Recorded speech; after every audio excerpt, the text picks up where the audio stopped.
Good afternoon and thank you for joining us on Foreign TitBits. I am Ubilijit here. On the highlights, Senegal MPs clear the way for opposition figures to fight election. Pakistan passenger train derails killing 30 plus. All scouts leaving South Korea camp as typhoon looms. Once again, welcome. Now the details. Niger coup leaders have closed the country's airspace until further notice, citing the threat of military intervention from their neighbors. A junta spokesman says Nigeria's armed forces are ready to defend the country, stressing they had information that a foreign power was preparing to attack Niger. The coup leaders seem to be showing no sign of willingness to cede power, and that thousands of their supporters rallied defiantly at the stadium in Niger's capital, Niamey. The military takeover had been internationally condemned, including by former colonial power France and the rest of the European Union, as well as the United Nations and the United States. ECOWAS Commissioner for Political Affairs, Peace and Security, Abdel Fattah Musa, said the bloc issued ultimatum a week ago, demanding that the generals relinquish power. The West African group of countries, ECOWAS, had earlier warned it could use force if President Mohamed Bazoum, who was detained on 26 July, was not reinstated. Deputies in Senegal's parliament have passed a vote which will effectively restore the rights of two key opposition figures to run in the country. Presidential election due in February 2024. Parliament Interior Ministry Antoine Felix Abdoulaye Diome explained that the vote clears any person who has been convicted, but then either pardons or amnestize them to run for office. He said the decision allows opposition heavyweights Khalifa Sow and Karim Wade to stand, adding the proposal was passed by 124 votes to 1. Sow, a former mayor of Dakar, and Wade's son of former President Abdoulaye Wade, have been considered for the presidential vote due next year. Reports say neither could run in the 2019 presidential election because of separate convictions on financial issues, but they may now be able to stand in next February's poll. However, many observers hope the parliamentary vote will help ease the tension being experienced in the country in recent months, as opposition figures have frequently complained of moves against them ahead of the presidential vote next year. At least 30 migrants are missing following two shipwrecks off the Italian island of Lampedusa. The International Organization for Migration said survivors have reported that around 28 people were lost at sea on one boat, while 3 were seen to be missing from the second following stormy weather. Both flimsy iron boats are believed to have set off from Sfax in Tunisia, but an investigation into the shipwrecks have been opened in Agrigento in Sicily. Rescue teams were also preparing to pull about 20 migrants to safety after they were trapped in a rocky part of Lampedusa's coastline. The number of bodies recovered has increased, in particularly on so-called Tunisian route, which has become increasingly dangerous, partly due to the type of boats used. Sub-Saharan migrants are being put out to sea by traffickers in iron boats which cost less than wooden ones but are often regarded as unseaworthy and break up. According to officials, the Central Mediterranean crossing from North Africa to Europe is the world's deadliest. A minibus plunged into a ravine in Morocco has killed all 24 people on board in one of the North African country's worst ever road accidents. Officials say the passengers were traveling on mountainous routes to a weekly market in the town of Donate in the central province of Zila when the minibus overturned on a bend. Local authorities said an investigation has begun. The official said accidents are frequent on the roads of Morocco and other North African countries, which see thousands of road deaths annually, and that many poorer citizens use coaches and minibuses to travel in rural areas. According to the National Road Safety Agency, an average of 3,500 road deaths and 12,000 injuries are recorded annually in Morocco, with an average of 10 deaths per day.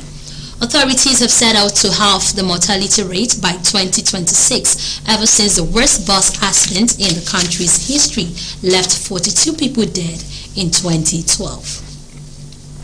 Firefighters are battling a large blaze at a plastic recycling plant in Abercrombie, New Mexico. Reports say no injuries were reported, but local officials have issued a health alert as plastics are burning in the fire and the smoke contains hazardous air pollutants. Authorities are strongly recommending limited outdoor activities across portions of southeast Abercrombie and the South Valley, where the prevailing wind carried the smoke. From Turkey comes this report that the Asian city of Hatay province, 20 kilometers from the Syrian border, is still in a dangerous state of disrepair 6 months after it was ravaged by the February quakes. Thousands of people are living in makeshift tents and container camps as ghosts. Buildings stripped off their facades still lean over. The report said dust covers every surface as a soundtrack of steel claws digging into piles of crumbled concrete and tangled metals play unendingly in the background of everyday life. However, the Turkish government now estimates the cost to rebuilding in the 12 provinces affected by the earthquakes, which total $105 billion. Israeli security forces say they have killed 3 alleged Palestinian militants in the north of the occupied West Bank near the Jenin refugee camp. The camp was the focus of a major military operation last month. In a statement, the army said the group was heading to carry out an attack and that an automatic rifle was found in their car. The killing came the day after a Palestinian gunman fatally shot an Israeli security guard in Tel Aviv, while another guard shot and killed the attacker. Israeli Prime Minister Benjamin Netanyahu has condemned the security forces. However, after the killing of 3 Palestinians, Palestinian Prime Minister Mohammed Shtayyeh says these horrific crimes in Jenin would not have taken place had the perpetrators not felt safe from punishment. 4 Syrian soldiers have been killed and another 4 wounded in an overnight Israeli missile attack, as a strike near the capital Damascus also caused some material damage. Reports say some of the Israeli missiles were shot down. Syria had accused Israel of killing 4 civilians and a soldier in missile strikes on Damascus, though Israel has so far made no comments, but that it frequently targets military sites in Syria linked to Iran-backed militants. Israel and Iran are bitter foes and in recent years have been engaged in what has been described as a shadow war of unclaimed attacks on each other's assets, infrastructure, and nationals. At least 30 people have been killed and 100 injured when a train derailed in southern Pakistan. Police spokesman has confirmed the several carriages of the Hazara Express overturned near the Sahara railway station in Nawab Shah, about 275 kilometers from the largest city, Karachi. According to the spokesman, wounded passengers were moved to nearby hospitals where rescue teams are trying to free people from the twisted wreckage. Accidents on Pakistan's antiquated railway system are not uncommon. Railway Minister Saad Rafiq said initial investigation showed the train was traveling at normal speed and they were trying to establish what led to the derailment. He said it could be the result of a mechanical fault or sabotage. Meanwhile, authorities have dismissed reports the track was flooded. A railway spokesperson in Karachi said at least 8 carriages went off the track and that the military and paramilitary troops along with rescue workers were on the scene and helped to rescue passengers trapped inside the train carriages. The organizers of the World Scouts Jamboree in South Korea have ended the event early as a result of an incoming typhoon. Several countries, including the UK, had already left the international event and poor sanitary conditions at the camp.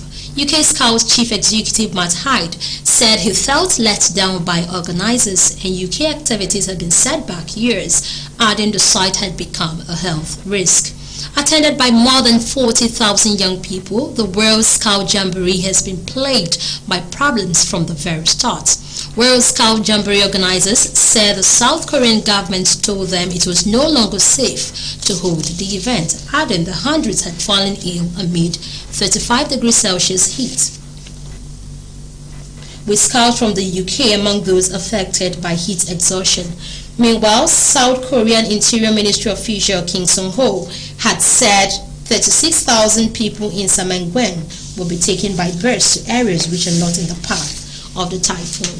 Typhoon Kanun, which has already forced evacuations and cut off power to thousands in Japan, is forecast to reach South Korea's southern Jeolla province on Thursday.